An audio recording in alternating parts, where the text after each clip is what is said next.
आज मोदी सरकार ने एक बड़ा फैसला लेते हुए लड़कियों की शादी की न्यूनतम उम्र को बढ़ाकर 18 से 21 कर दिया। यानी अब 21 साल की उम्र से पहले अगर लड़की की शादी हुई तो वो गैर कानूनी मानी जाएगी। इस फैसले के बाद देश की बेटियां मोदी सरकार को शुक्रिया कह रही हैं। जिंदगी में आगे बढ़ने का एक और मौका देने के लिए सरकार की तारीफ कर रही हैं। लेकिन कुछ बीजेपी नेताओं ने इस फैसले को लेकर अपनी ही सरकार के खिलाफ सवाल उठा दिए। कौन है ये बीजेपी नेता और क्या है इनके मन के अंदर उठती शंका, और इस फैसले पर क्या कहा देश की बेटियों ने, सुनिए इस अगली रिपोर्ट में।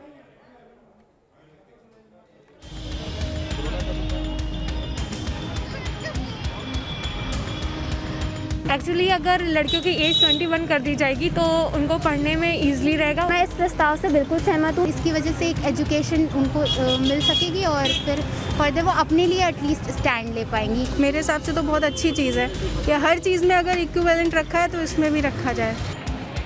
चेहरों पर खुशी है, जुबान पर सरकार के लिए शुक्रिया है और मन में है आस जिंदगी में आगे बढ़ने के लिए मिले इस मौके से। मोदी कैबिनेट ने लड़कियों की शादी की उम्र 18 से बढ़ाकर 21 साल कर दी और इसके साथ ही अब 21 साल से कम उम्र की लड़की की शादी गैर कानूनी हो गई है। बहुत ही ज़्यादा ही अच्छा डिसीजन है। इससे बहुत ही गर्ल्स अच्छा फ्यूचर कर सकती है। सही डिसीजन है ये। हाँ, एक्चुअली मुझे लगता है ये काफ़ी अच्छा डिसीजन है, क्योंकि नॉट ओनली शादी, आपको पढ़ाई करने का भी ज़्यादा टाइम मिलता है। गवर्नमेंट सही लिए कि मतलब 18 में लड़कियां उतनी मैच्योर नहीं होती है, फिर भी उनकी शादी 18 साल से पहले भी करा दी जाती थी। अब सही है। इस फैसले को लेकर बीजेपी नेता और वकील अश्वनी उपाध्याय ने कुछ सवाल भी पूछे हैं। ये सवाल क्या हैं और क्यों उठाए गए हैं, ये भी आपको बताएंगे। लेकिन पहले समझिए लड़कियों की शादी की उम्र 21 साल करने से देश की बेटियों को क्या फायदा होगा।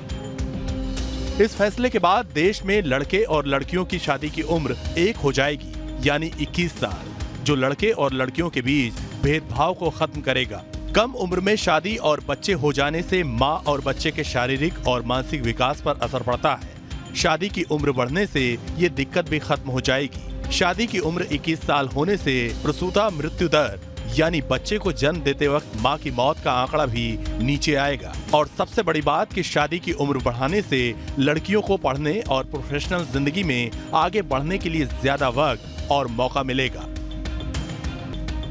बेटियां खुश हैं, महिला सांसद भी खुश हैं, लेकिन बीजेपी नेता अश्वनी उपाध्याय के अंदर कुछ सवाल उपजे। सवाल ये कि क्या लड़कियों की शादी की ये नई उम्र हिंदुओं के साथ ही साथ मुसलमानों पर भी लागू होगी। हिंदू मैरिज एक्ट में चेंज कर दिया, बाल विवाह में चेंज कर दिया, तो इसका कोई फायदा नहीं होगा। स्पेशल मैरिज में कोई फायदा नहीं होगा।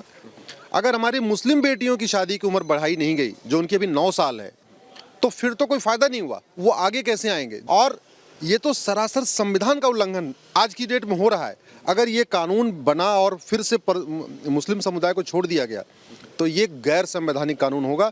मैं ऑलरेडी सुप्रीम कोर्ट, मेरी पीआईएल चल रही है, आपको पता है, मैं सुप्रीम कोर्ट में मेंशन करूंगा। और फिर अगर ये बराबर नहीं किया गया तो इस कानून को मैं चैलेंज करूंगा सुप्रीम कोर्ट में। दरअसल शादी का प्रावधान पर्सनल लॉ के तहत आता है। हिंदू मैरिज एक्ट 1955 के तहत लड़कियों की शादी की न्यूनतम आय 18 साल की गई थी, जिसमें अब संशोधन कर इसे 21 साल किया जाएगा। लेकिन मुस्लिम पर्सनल लॉ के तहत लड़की की तरुणावस्था को ही उसके शादी योग्य होने का पैमाना माना गया है।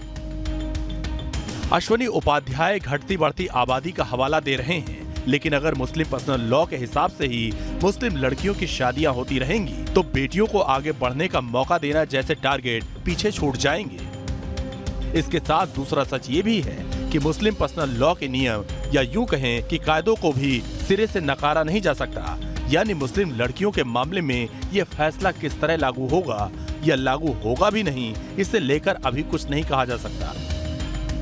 दिल्ली से विकास चंद्रा के साथ टीम न्यूज़ नेशन।